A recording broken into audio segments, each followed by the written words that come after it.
I was born on the north side of Anderson, right across from Little Pigs. So my first elementary school was Northside Elementary, which is down on Lee Street.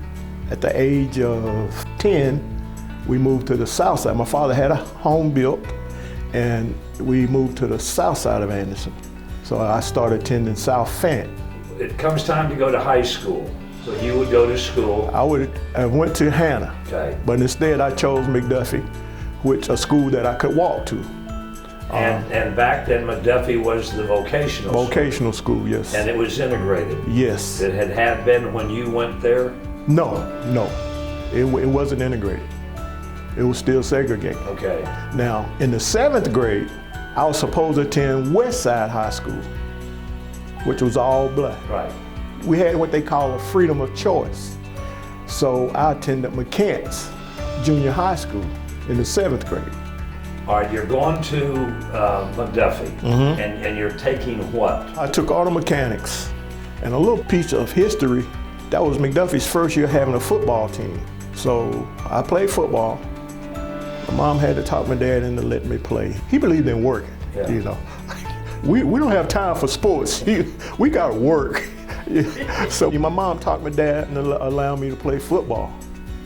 And I was a running back. I scored the first touchdown in McDuffie's football history. Did you really? Yes. I also was the first person to be selected all conference, myself and Dan Colbert. After high school, I went in the military.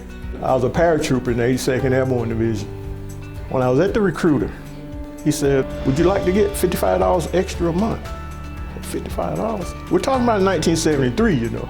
$55? Sign me up, what do I have to do? He said, jump out of an airplane. That's all? $55? Yeah, $55. I'm adding the money up in my head. Out of 500 men in my basic training unit, I scored the highest on the physical training test. Get out of the military. Come back home now. Come back home. Months. Yep. I had a cousin that was working at Michelin. Okay. And he said, why don't you come work at Michelin? It's just something to do until you decide to go back. Because they had just opened about then, right? Yeah, they had been open about a year and a half. Yeah, the beginning of Michelin in Sandy Springs. Right, Sandy Springs. So you say, why not? Yeah, why not? My last 3 years, I left Sandy Springs and went to Greenville. They were starting a newly evolved product that they call a twill. And a twill was a tire that did not go flat, and they were putting them on lawnmowers. So I went there as a quality technician, and I stayed there for 3 years before and retired after my 3 years there. Being retired doesn't mean you aren't doing anything. What have you found in retirement to do to enjoy life at this stage of your life? I started driver's ed. I teach young people the ins and outs of driving. That's a pretty good occupation. It is, it really is. Young people are my passion, and I truly enjoy working with young people. There are 5 schools, private schools here in Anderson that provide that service. And you have one of them? I have one of them, yes sir. What was there about getting into politics that warmed your heart? Well, politics has always been in the back of my mind. I tell everyone this just wasn't a decision to do it right then. 10, 12 years ago, I contemplated running. Tell you something about my wife. When I decided I'm gonna do it, 3 days later, a box comes to the house. 300-yard signs.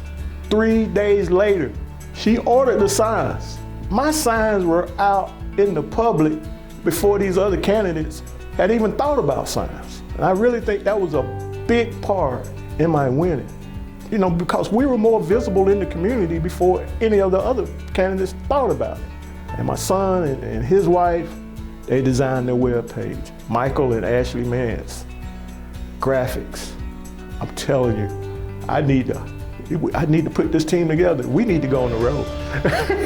What was campaigning like for you? What were your tactics? Going door to door, going to community meetings? What did you do? Yeah, we did all of that, and being visible in the community. I think that helped a lot. And that's something I hope to maintain, being visible in the community. Sometimes people just want somebody to listen to them. All the concerns and issues that you guys are facing, I'm gonna do my best. We're gonna confront them, but the pace of government moves so slow. It just doesn't happen overnight. I say to the residents of District 2 to be patient. We didn't get here overnight, and we're not going to get it resolved overnight. So be patient.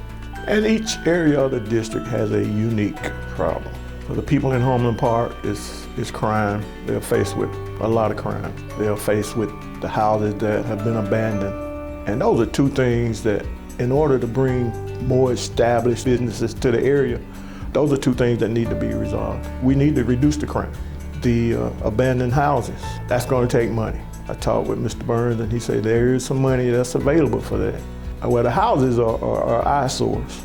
No one wants to come to an area that's just torn down and dilapidated, but I do have high hopes that we can start doing that and bringing more growth to the area. I do solemnly swear I do solemnly swear that I am duly qualified, that I am duly qualified, according to the Constitution of this state, according to the Constitution of this state, to exercise the duties to exercise the duties of the office of the office to which I have been elected, to which I have been elected, and that I will, and that I will, to the best of my ability, to the best of my ability, discharge the duties discharge the duties and preserve, protect, and defend and defend the Constitution of this state the Constitution of this state and of the United States. and of the United States. So help me God. So help me God.